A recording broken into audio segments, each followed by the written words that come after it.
आसमान में लड़ाकू विमान गूंज रहे हैं और समुद्र में युद्धपोतों की हलचल बढ़ गई है। लेकिन इस पूरे तनाव के बीच ईरान की जमीन पर एक ऐसा स्थान है जहां सब कुछ अलग दिखाई देता है। ऐसा लगता है मानो यहां किसी ने अदृश्य सुरक्षा कवच लगा दिया हो। ये जगह है चाबहार पोर्ट और आज की इस वीडियो में हम आपको बताएंगे कि जब पूरे क्षेत्र में तनाव चरम पर है तो आखिर क्यों इजराइल और अमेरिका जैसे देश भी इस पोर्ट से दूरी बनाए हुए हैं। चाबहार पोर्ट हमारे लिए बहुत इंपॉर्टेंट है। हमने बिलियंस ऑफ डॉलर्स इस पोर्ट के अंदर हमने लगाए हैं। ये गोल्डन गेट था जो हमें सेंट्रल एशिया और उसके बाद रशिया तक हमें लेके जाता, और दूसरा हम पाकिस्तान को हम कंप्लीटली बाईपास हम कर सकते थे। ये हमारी प्लानिंग थी कि जो पाकिस्तान है उसकी तरफ से कुछ इस तरह की बात सामने आई है कि जिससे ये लगता है कि पाकिस्तान के बारे में जो ये सवाल किया जा रहा था कि पाकिस्तान किसके साथ खड़ा है। पाकिस्तान क्या ईरान के साथ है, पाकिस्तान सऊदी अरेबिया के साथ है, पाकिस्तान दुबई के साथ है, गल्फ कंट्रीज के साथ है, या ईरान के साथ है, या अमेरिका के साथ है। ट्रम्प साहब ने आज ये भी कहा है कि बल्कि सऊदी एम्बेसी पे भी हमला हो गया, जो दुबई के अंदर अमेरिकन कॉन्सुलेट है उसके ऊपर भी ड्रोन आ गिरे हैं। और अमेरिका जो है, आपको क्या लगता है कि वो समझ उनको कोई बंदा नहीं मिल रहा। पहले तो कह रहे थे हम मिसाइल खत्म करने जा रहे हैं, अब ये भी कह रहे हैं कि वो कुछ ढूंढ रहे हैं बंदा जो कि लीड कर सकता है ईरान को आफ्टर द वॉर। अब तेहरान के अंदर जो उनकी रेजीम है वो गिर गई है, सारी टॉप लीडरशिप मर चुकी है। वॉशिंगटन क्या कर रहा है? वॉशिंगटन एक जो थ्रेट है उसको कम नहीं होने दे रहा। सेकेंडली, वॉशिंगटन ने सैंक्शन कर दिया कि अगर आपने चाबहार पोर्ट लगाया, यूज किया, तो आपके ऊपर 25% का टैक्स लग जाएगा। यानी कि अमेरिका चाहता है कि हम अपने जो चाबहार पोर्ट है इसको हम छोड़ दें। दोस्तों, आज बात करते हैं उस इनविजिबल सुरक्षा कवच की जिसने ईरान के चाबहार पोर्ट को दुनिया के सबसे खतरनाक वॉर जोन में भी सेफ रखा हुआ है। वेस्ट एशिया में हालात इतने खराब है कि हर तरफ मिसाइल और ड्रोन्स की गूंज है, लेकिन चाबहार एक ऐसा नो टच जोन बन गया है जिसे इजराइल और अमेरिका जैसे देश भी छेड़ने से डरते हैं। इसका सबसे बड़ा कारण है भारत का यहाँ पर भारी इन्वेस्टमेंट और स्ट्रेटेजिक प्लानिंग।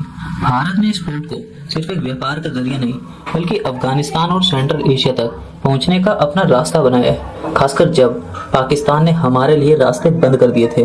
मई 2024 में इंडिया और ईरान के बीच जो 10 साल का एग्रीमेंट हुआ उसने भारत को यहाँ का बॉस बना दिया।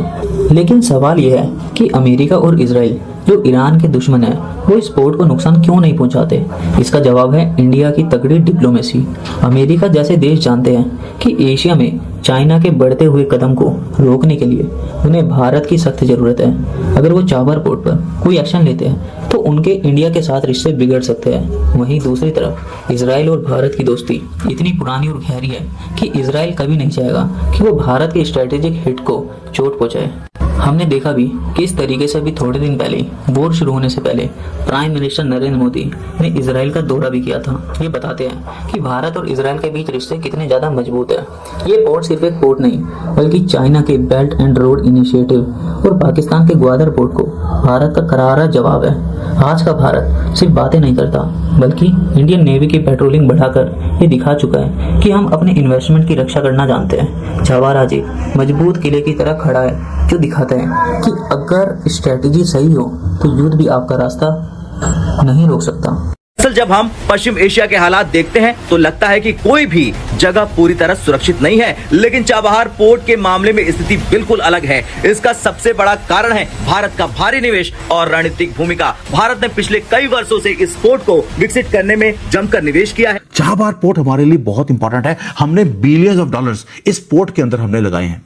ये गोल्डन गेट था जो हमें सेंट्रल एशिया और उसके बाद रशिया तक हमें लेके जाता, और दूसरा हम पाकिस्तान को हम कंप्लीटली बाईपास हम कर सकते थे। ये हमारी प्लानिंग थी। अब तेहरान के अंदर जो उनकी रेजीम है वो गिर गई है, सारी टॉप लीडरशिप मर चुकी है। वॉशिंगटन क्या कर रहा है?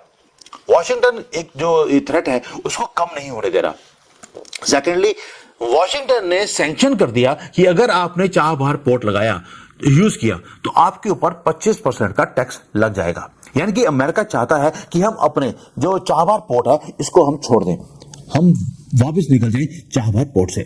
लेकिन मोदी जी ने रिफ्यूज कर दिया कि हम बंद नहीं करेंगे। अब हम क्या कर रहे हैं? बहुत ही पतली सी जिसको होता है रस्सी के ऊपर हम खड़े हैं, जहां पर हम वॉशिंगटन को मना भी कर रहे हैं और साथ में हम ट्रिगर भी नहीं करना चाहते कि हमारे ऊपर 25% का टैक्स लग जाए। तो हम क्या कर रहे हैं, हमने एक ही काम किया, उस जो किला है चाबार पोर्ट को, उसको यूज तो नहीं कर रहे, लेकिन उसको कोलैप्स होने से हमने बचाने की कोशिश कर ली है, यानी कि उसको फोर्टिफाई कर रहे हैं। और ये एक गैम्बल है जो मोदी जी कर रहे हैं इस वक्त। अगर ये गैम्बल में हम फेल हो गए तो जो गेटवे है सेंट्रल एशिया का, वो हम लूज कर जाएंगे। लेकिन अगर हम सक्सीड कर गए, अगर हम जीत गए, ये प्रूव करेगा कि अमेरिका के सैंक्शंस की अब जो डिक्टेशन है हमारे ऊपर, वो दादागिरी वो और नहीं चल सकती। भारत एक सॉवरेन कंट्री है। मोदी जी ने बोला क्या मैं इसको छोड़ दूं या इसे यूज करूं, और देखा जाएगा जो कल को होगा। तो कैलकुलेटिव एक रिस्क मोदी जी ने लिया है, और आपको मालूम है more the risk more is the gains.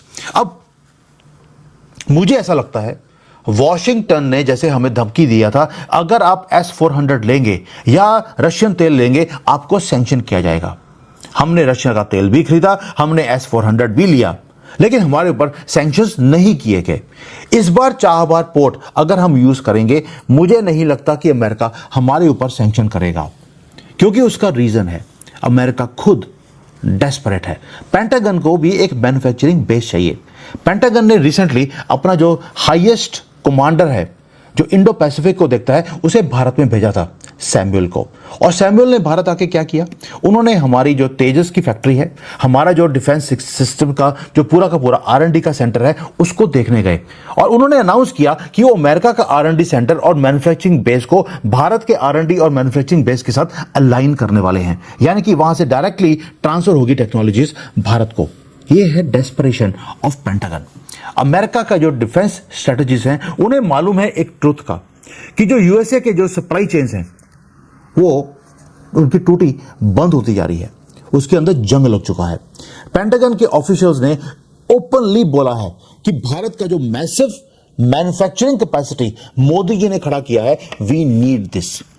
और वो एक और चीज चाहते हैं कि जो अमेरिका में आप कोई मैन्युफैक्चरिंग करते हैं तो वहां पर बहुत ज्यादा रेगुलेशंस हैं। ट्रंप साहब ने आज ये भी कहा है कि जो बल्कि सऊदी एम्बेसी पे भी हमला हो गया, जो दुबई के अंदर अमेरिकन कॉन्सुलेट है उसके ऊपर भी ड्रोन आ गिरे हैं।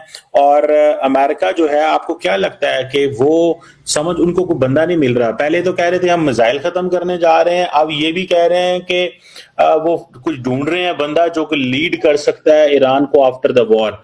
आपको क्या लगता है, अमेरिका कंफ्यूज है, उनको गोल नहीं पता चल रहा? और कैसे देखते हैं इस वक्त और अमेरिका के अंदर तारड़ साहब क्या मूड है? चीमा साहब, 3-4 चीजें हैं यहाँ पे। आज मार्को रूबियो साहब ने कल कैपिटल हिल पे कई लोगों को प्रेस कॉन्फ्रेंस बल्कि की उन्होंने, और गैंग ऑफ एट को भी उन्होंने इत्माद में लेने की कोशिश की। उन्होंने बताया गया चीमा साहब कई नई चीजें सामने आ रही हैं। मार्को रूबियो साहब के हवाले से ये एक तो ये बात ये आई है कि हमने हमला इसलिए किया कि हम ना करते, इजराइल ने कर लेना था हमला हमसे पहले, और फिर हमारे एसेट्स के ऊपर उन्होंने अटैक करना था। सो वी वर ड्रैग्ड इन। मैं तो पहले ही कहता था कि बीबी नेतन्याहू साहब के जाल में फंसे हैं, लेकिन उसको साथ मार्को रूबियो साहब ने भी कंफर्म कर दिया।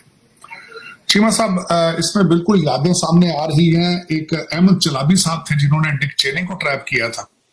उन्होंने कहा था कि आप आएंगे तो वहां पे लोग आपके गले में हार डालेंगे, आपको एज ए सेवियर आपको रिसीव किया जाएगा बगदाद के अंदर। तो इसी तरीके से यहाँ पे भी इनको ट्रैप किया गया है।